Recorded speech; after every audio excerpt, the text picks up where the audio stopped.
Buenos días, amada iglesia, que Dios les bendiga. Qué privilegio nuevamente poder encontrarnos para poder adorar juntos al Señor y para poder meditar en su palabra. Es una ocasión maravillosa poder congregarnos, aunque sea así como estamos ahora, tú en tu casa y nosotros aquí, pero unidos en el Espíritu, en ese espíritu de adoración al Señor. Y en esta mañana, para empezar, yo quisiera empezar leyendo un salmo para luego alabar al Señor. Es el Salmo 146. Y dice así este hermoso salmo: Aleluya, alabado sea el Señor. Alaba, alma mía, al Señor. Alabaré al Señor toda mi vida. Mientras haya aliento en mí, cantaré salmos a mi Dios. No pongan su confianza en gente poderosa, en simples mortales que no pueden salvar. Exhalan el espíritu y vuelven al polvo, y ese mismo día se desbaratarán sus planes. Dichoso aquel cuya ayuda es el Dios de Jacob, cuya esperanza está en el Señor su Dios, creador del cielo y de la tierra, del mar y de todo cuanto hay en ellos, y que siempre mantiene la verdad. El Señor hace justicia a los oprimidos, da de comer a los hambrientos y pone en libertad a los cautivos. El Señor da vista a los ciegos, el Señor sostiene a los agobiados, el Señor ama a los justos. El Señor protege al extranjero y sostiene al huérfano y a la viuda, pero frustra los planes de los impíos. Oh Sión, que el Señor reine para siempre, que tu Dios reine por todas las generaciones. Aleluya, alabado sea el Señor. Alabemos a nuestro Dios.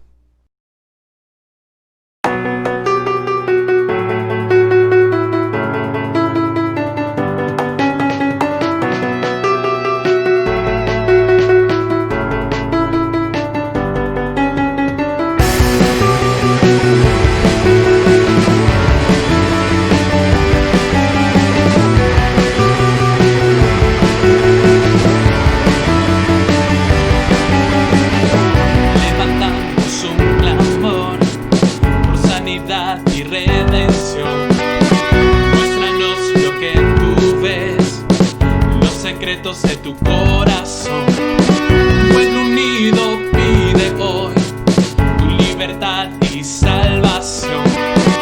Ármanos con tu valor, lo que deseamos es revolución.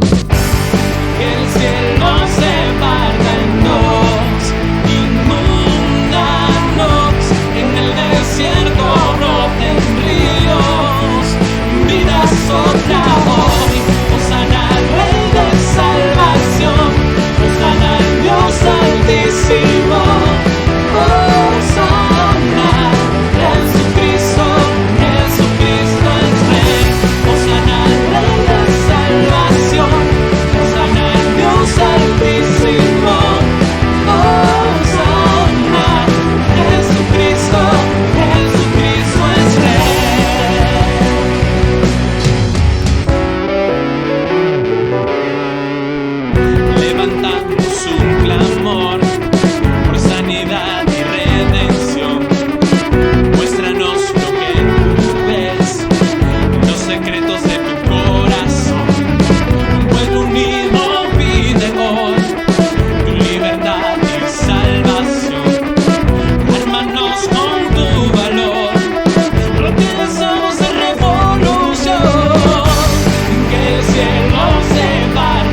Buenos días, hermanos, ¿cómo están? Esta mañana vamos a meditar en Lucas 20, del 41 al 47. ¿De quién es hijo el Cristo? Pero Jesús les preguntó, ¿cómo es que dicen que el Cristo es hijo de David? David mismo declara en el libro de los Salmos, dijo el Señor a mi Señor, siéntate a mi derecha, hasta que ponga tus enemigos por estrado de tus pies. David lo llama Señor. ¿Cómo puede entonces ser su hijo? Mientras todo el pueblo lo escuchaba, Jesús les dijo a sus discípulos, cuídense de los maestros de la ley. Les gusta pasearse con ropas ostentosas y les encanta que los saluden en las plazas y ocupar el primer puesto en las sinagogas y los lugares de honor en los banquetes. Devoran los bienes de las viudas y a la vez hacen largas plegarias para impresionar a los demás. Estos recibirán peor castigo. Ahora vamos a escuchar a David, quien tiene la meditación el día de hoy.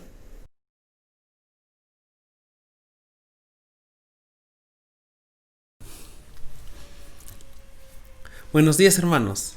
Doy gracias a Dios por el privilegio que nos da de poder estudiar su palabra y que me da hoy de poder predicar y de poder enviar este mensaje. Gracias por conectarse, gracias por por estar con nosotros. A todos, saludos a todos mis hermanos y a todas las personas también que están aquí. Muy bien, quisiera poder orar para poder iniciar este tiempo en el cual estudiaremos su palabra. Vamos a orar. Te damos gracias, Padre, por esta mañana. Gracias, mi Dios, porque nos permites abrir tu palabra, estudiar y meditar en lo que tú quieres mostrarnos. Pido, Padre, que seas tú hablando a través de mí, que sea tu Santo Espíritu obrando en nuestros corazones y guiando este tiempo. En Cristo Jesús te lo pido. Amén. Muy bien, me gustaría comenzar esta mañana y este tiempo haciéndonos una pregunta. La pregunta clave de hoy es: ¿quién es Jesús? ¿Quién realmente fue Jesús? Y quizás es una de las preguntas más importantes que nos podemos hacer en nuestra vida. Es la pregunta más crucial, crítica y discutida en círculos de filosofía y religión. ¿Quién es Jesús? Es indiscutible históricamente hablar sobre la existencia de Jesús, porque históricamente se ha demostrado que Jesús sí existió. Aún más allá, nuestra historia está dividida por su vida, el antes y después de Cristo. Jesús sí existió, pero la pregunta es: ¿quién realmente fue Jesús? ¿Cuál es la naturaleza de Jesús? ¿Quién fue Jesús? Mahatma Gandhi, uno de los maestros más reconocidos e influyentes de los últimos tiempos, dijo sobre Jesús: Jesús es el modelo de una persona espiritualmente madura, buena y con un gran corazón. Perspectiva budista. Para el mundo musulmán, Jesús es uno de los mensajeros de Dios y el Mesías enviado para guiar al pueblo de Israel. En el Evangelio según el Islam, se debe de creer en Jesús, así como en todos los demás mensajeros, para poder ser de esta religión y como un requisito para ser musulmán. Los testigos de Jehová piensan sobre Jesús que Él es un arcángel. En el mundo de hoy muchos dicen sobre Jesús y hablan a Jesús como un héroe, como un activista social, o tal vez como un profeta, como una leyenda, como una persona con una gran sabiduría y moralmente impecable. Pero ¿qué dice la Biblia sobre Jesús? ¿Y qué dijo Jesús sobre sí mismo? Sobre su propia esencia. Jesús dijo ser Dios. Y esta es una verdad que va en contra del pensamiento de muchas personas, de muchas creencias y de muchas religiones. Jesús dijo ser Dios. Cuán importante, mi querido amigo y hermano, es poder entender y creer esta verdad para nosotros los cristianos, que Jesús fue 100% hombre y 100% Dios. Al final de todo, solo nos quedan únicamente dos opciones.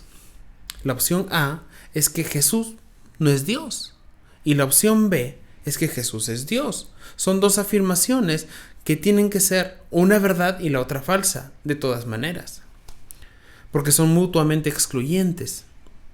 Meditemos en esto. Entonces vamos a tratar de concentrarnos y pensar en esto.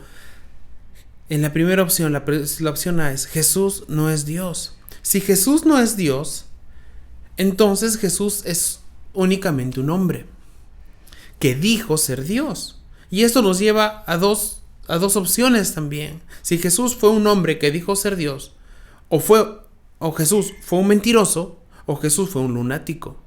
No nos queda de otra, porque nos mintió decir que era Dios, y lunático si él creyó ser Dios.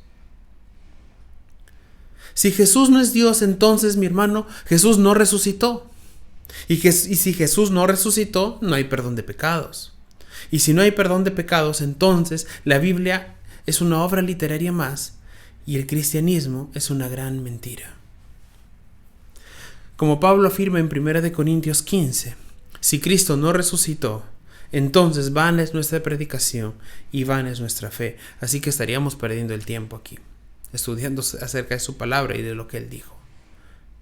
Pero vamos, esa sería la opción A, que es Jesús no es Dios. Pero vamos por la opción B, que es Jesús es Dios. Si Jesús es Dios, entonces debemos entender que Jesús fue 100% hombre y 100% Dios. Él dijo sobre sí mismo. Entonces, como él dijo sobre sí mismo. Entonces, si Jesús es Dios y realmente resucitó, todo lo que él dijo fue verdad. Por lo tanto, debemos prestar suma importancia a sus enseñanzas, porque de eso va a depender nuestra eternidad. El texto que tenemos hoy para estudiar nos lleva a hacernos esta pregunta: ¿quién realmente es Jesús y qué autoridad tiene? Vamos a tener esta mañana 2 puntos muy importantes. El primer punto es ¿quién es Jesús? Y dentro de ese punto vamos a ver qué es lo que el Antiguo Testamento dijo sobre Jesús, qué es lo que Jesús dijo sobre sí mismo y qué es lo que dijeron sus apóstoles y los testigos acerca de Jesús. Recordemos que la palabra, que el Nuevo Testamento se escribió cuando todavía estaban discípulos y testigos vivos sobre Jesús. Entonces vamos a ver qué es lo que ellos dijeron acerca de Jesús. Y en el punto B vamos a ver que Jesús hace una gran advertencia. Muy bien, entonces iniciemos con el punto A: ¿quién es Jesús? Continuamos, ya hemos leído el pasaje y seguimos estudiando. Estamos ahora en Lucas 20, del versículo 41 hasta el versículo 47. Recordemos que esta es la última semana de Jesús antes de su muerte. Aproximadamente, más o menos, es el viernes. Jesús está en el templo. Y hemos visto estas últimas semanas las confrontaciones que Jesús tuvo con los fariseos, con los escribas, con los saduceos. Y cómo es que ellos trataban con preguntas y argumentos muy malintencionadas hacer caer a Jesús y buscar motivos para deshacerse de él. Preguntas de diferentes temas. Por ejemplo, le preguntaron acerca de su autoridad. ¿Con qué autoridad haces esto? También le preguntaron luego acerca de los impuestos, si se debe o no se debe pagar impuestos a Roma. Y esta última semana estudiamos acerca de una pregunta más que le hicieron los saduceos acerca de la resurrección. El caso es que estos religiosos trataban de desacreditar a Jesús, cuestionando su autoridad, cuestionando su conocimiento. Mas nuestro Señor, de una manera magistral, respondió cada una de sus preguntas, demostrando quién dijo ser, demostrando que Él es Dios. Veamos ahora cómo es que Jesús cambia la mecánica. Ya no es el que recibe las preguntas, sino ahora Jesús es el que pregunta. Y va a hacer una pregunta muy importante acerca de la identidad del Mesías y la naturaleza del Mesías. Muy bien, vamos al texto. Bueno, nuestro texto, el que estamos estudiando está en Lucas, pero Mateo nos muestra algunos detalles de la historia paralela que Lucas tal vez no está describiendo y es importante entender. Entonces, en Mateo vamos a ver algunos detalles de esta historia. Vamos a leer Mateo 22 y luego vamos a ir a Lucas. Mateo 22, versículo 41, dice: mientras estaban reunidos los fariseos, Jesús les preguntó: ¿qué piensan ustedes acerca del Cristo? ¿De quién es hijo? De David, le respondieron ellos. Ahora vamos a Lucas y continuamos con la historia. Versículo 41. Pero Jesús les preguntó: ¿cómo es que dicen que el Cristo es hijo de David? David mismo declara en el libro de los Salmos: dijo el Señor a mi Señor, siéntate a mi derecha hasta que ponga a tus enemigos por estrado de tus pies. David lo llama Señor. ¿Cómo puede entonces ser su hijo? El título más popular que tenía el Mesías era Hijo de David, en el sentido de que vendría del linaje de David. Por ejemplo, recordemos al ciego Bartimeo cuando sabe que está pasando Jesús y él se refiere a Jesús y le grita: Jesús, hijo de David, ten compasión de mí. También vemos cuando Jesús está entrando en Jerusalén, cómo es que la multitud le grita: Hijo de David. Este era un título muy popular, muy conocido, refiriéndose al Mesías en aquel momento. Entonces todos conocían este título. Y en este pasaje vemos como pareciera que Jesús está poniendo en tela de juicio o dudando de este título de Hijo de David. Y Jesús hace mención al Salmo 110. El Salmo 110 es un salmo muy importante. Este Salmo 110 es el salmo más citado en el Nuevo Testamento, 27 veces, y se le atribuye este salmo al rey David. Fue escrito cientos y cientos de años antes del nacimiento de Jesús. Este salmo habla acerca del reinado del Mesías, y realmente todos los estudiosos, muchas de las personas, los estudiosos y religiosos, conocían muy bien esta profecía mesiánica, era muy, muy conocido para ellos. Y vamos a ver lo que dice el Salmo 110, versículo 1. El rey David dice: dijo el Señor a mi Señor, siéntate a mi diestra hasta que ponga a tus enemigos por estrado de tus pies. En Mateo nos dice que David, por el Espíritu, nos narra una conversación entre Dios Padre y Dios Hijo, que tendría cuando Jesús resucite y ascienda glorioso al cielo. Y es interesante cómo en este párrafo y en este momento vemos el trabajo de la Trinidad. Vemos a Dios Padre, vemos a Dios Hijo y vemos al Espíritu Santo que le está hablando a David para que él vea esta conversación. Bueno, regresando al Salmo 110. David en este salmo dice, vamos a estudiarlo parte por parte, dice: dijo el Señor, hablando Dios Padre, a mi Señor, Dios Hijo, hablando del Mesías, siéntate a mi diestra hasta que ponga a tus enemigos por estrado de tus pies. David en este salmo está reconociendo que el Mesías es su Señor. David está reconociendo que el Mesías es superior a él mismo. Está reconociendo que el Mesías es más que un descendiente de David. La única manera que esto sea posible es que el Mesías, su Señor, sea Dios. Jesús una vez más está corrigiendo la idea popular sobre el Mesías como el rey conquistador que devolvería la gloria a Israel con el título Hijo de David. Ellos tenían una idea muy limitada sobre el Mesías prometido y de Dios mismo. Esta es siempre la tendencia del hombre de hacer a Dios a nuestra propia imagen y quitándole la majestad que realmente Él tiene. Jesús es Dios, mi hermano. Él es Dios, el Cristo es Dios. Jesús es el Cristo. Vemos cómo en el Antiguo Testamento Dios Padre le da toda la autoridad a su Hijo Jesús para que todas las cosas, personas, reinos y potestades se sujeten a su autoridad, porque Jesús es Dios. Pero también no solo el Antiguo Testamento dice que Jesús es Dios, Jesús mismo acepta ser Dios. Vamos a ver lo que dice Juan, capítulo 20, 27 al 29, cuando Jesús ya resucitado se presenta a sus apóstoles y recuerdan a Tomás, que no creía y quería meter la mano al costado. Entonces vamos a leer este párrafo de la Escritura, que es lo que Tomás exclama y dice acerca de Jesús. El versículo 27. Luego le dijo a Tomás,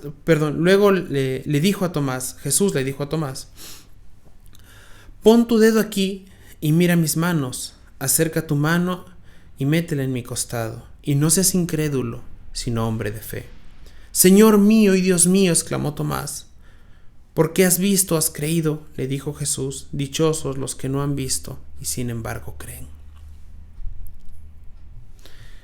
En este párrafo vemos cómo Jesús no aclara que no es Dios. Jesús no dice: no me digas Dios, yo no soy. No, Él está aceptando la afirmación de Tomás. Tomás dijo: Señor mío y Dios mío, y Jesús aceptó esa afirmación, aceptó ese título de Dios. Y vemos en varias partes del Nuevo Testamento donde Jesús acepta ser Dios. Entonces vemos aquí que el Antiguo Testamento dice que Jesús es Dios, que Jesús acepta ser Dios. Y vamos a ver cómo los discípulos y los testigos afirman que Jesús es Dios. Vamos a Hechos. Vamos a ver lo que las palabras de Pedro en Hechos, cuando Pedro está predicando a una gran multitud. Entonces vamos a leer en Hechos 2, versículo 32 al 36. A este Jesús Dios lo resucitó, y de ello nosotros somos testigos, exaltado por el poder de Dios, y habiendo recibido del Padre el Espíritu prometido, ha derramado esto que ustedes ahora ven y oyen. David no subió al cielo, y sin embargo declaró: Dijo el Señor a mi Señor: siéntate a mi derecha, hasta que ponga a tus enemigos por estrado de tus pies. Por tanto, sépanlo bien, todo Israel, que este Jesús, a quien ustedes crucificaron, Dios lo ha hecho Señor y Mesías. Pedro está afirmando que Jesús es Dios, y vemos a lo largo del Nuevo Testamento esta verdad enseñándose innumerables veces.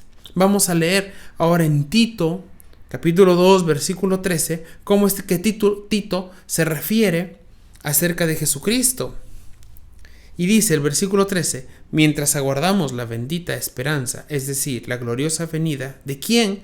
De nuestro gran Dios y Salvador Jesucristo. Si Jesús es quien dijo ser, es decir, Dios, y hemos visto que el Padre le da toda la autoridad, potestad, que únicamente Jesús merece, la pregunta es: ¿cómo tú y yo, cómo nosotros vamos a responder a esta verdad?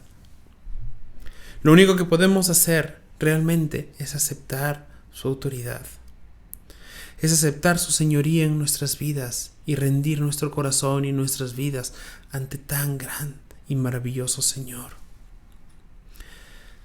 Si Jesús es Dios, todo lo que le ha dicho es verdad, y todo lo que Él afirma es verdad. Y Él afirmó: yo soy el camino, la verdad y la vida. Nadie viene al Padre si no es por mí. Jesús no dijo: yo soy un camino, yo soy una verdad. No, Él dijo: yo soy el camino, el único camino. Yo soy la verdad, yo soy la única verdad. Y yo soy la vida. Nadie viene al Padre si no es por mí.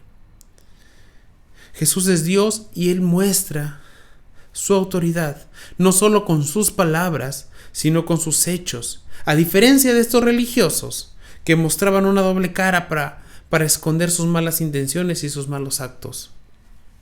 Es por ello que Jesús nos hace una dura e importante advertencia frente a estas personas. Y vamos a continuar leyendo en la segunda parte cuando Jesús hace esta advertencia en Lucas 20, 45 al 47. Mientras todo el mundo lo escuchaba, Jesús le dijo a sus discípulos: cuídense de los maestros de la ley, les gusta pasearse con ropas ostentosas y les encanta que los saluden en las plazas y ocupar los primeros puestos en las sinagogas y los lugares de honor en los banquetes. Devoran los bienes de las viudas y a la vez hacen largas plegarias para impresionar a los demás. Estos recibirán peor castigo. Es interesante, mi querido hermano, cómo Jesús está dispuesto a decir lo que piensa en público. Advierte del orgullo de estos maestros de la ley, revelado por toda su apariencia, con túnicas largas, ostentosas, con los saludos y los privilegios que ellos mismos imponían a sus discípulos y a todas las personas para sentirse más apreciados. Jesús se dirige a sus discípulos y les advierte sobre estos falsos maestros que tienen una sobrevaloración de ellos mismos, viendo a los demás como si fueran inferiores, y en este caso abusando de la confianza y aprovechándose de las viudas. Aparentemente ellos administraban los fondos y las ofrendas para las viudas, y al administrar estos fondos ellos se quedaban con una gran parte de lo que a ellas les correspondía y a sus hijos les correspondía. Qué vil, realmente. Y cubrían estos reprochables actos con oraciones muy bien elaboradas y tan lejanas a la verdad y la maldad de sus corazones. Jesús nos advierte de este tipo de maestros que no tienen ninguna autoridad porque sus actos lo desaprueban. Ellos pueden deslumbrarnos con su elocuencia, con un mensaje motivador y muchas veces humanista. Hoy también pasa eso, con un mensaje que puede sonar muy bonito, pero que muchas veces está muy lejos de lo que la palabra y Dios quiere para nuestras vidas. En esta mañana podemos aprender que todo mensaje que no muestra a Jesús como Dios, y no muestra a Jesús toda su autoridad porque es Dios y tiene la Biblia como su palabra fiel, porque es la base de nuestra fe, simplemente no es un mensaje de Dios y debemos rechazarlo. La palabra de Dios nos lleva a rendir nuestra voluntad a su voluntad, a la voluntad de Dios, a buscar la santidad y a luchar contra nuestro propio pecado. no usando una posición para nuestro propio beneficio, sino para el beneficio y el crecimiento de otros. Mi hermano, nuestras vidas deben demostrar lo que nosotros predicamos. Realmente Jesús desea un ministerio en sus propios términos, un ministerio con el corazón de Dios, que hizo a un lado su propia gloria para rescatarnos y darnos salvación. Quisiera terminar esta mañana meditando lo que dice Filipenses 2, que nos muestra su autoridad, sus hechos, y nos da el ejemplo que necesitamos para nuestras vidas. Y ese es el ejemplo que debemos de seguir, el ejemplo mismo de Jesús. Dice Filipenses 2, versículo 3. No hagan nada por egoísmo o vanidad. Más bien con humildad consideren a los demás como superiores a ustedes mismos. Cada uno debe velar no solo por sus propios intereses, sino también por los intereses de los demás. La actitud de ustedes debe ser como la de Cristo Jesús, quien siendo por naturaleza Dios, no consideró el ser igual a Dios como algo a que aferrarse. Por el contrario, se rebajó voluntariamente, tomando la naturaleza de siervo y haciéndose semejante a los seres humanos, y al manifestarse como hombre se humilló a sí mismo y se hizo obediente hasta la muerte y muerte de cruz. Por eso Dios lo exaltó hasta lo sumo y le otorgó el nombre que está sobre todo nombre, para que ante el nombre de Jesús se doble toda rodilla en los cielos y en la tierra y debajo de la tierra, y toda lengua confiese que Jesucristo es el Señor, para gloria de Dios Padre. Dios los bendiga, que tengan una hermosa y bendecida semana. Dios imparable, Dios de imposibles, inigualable.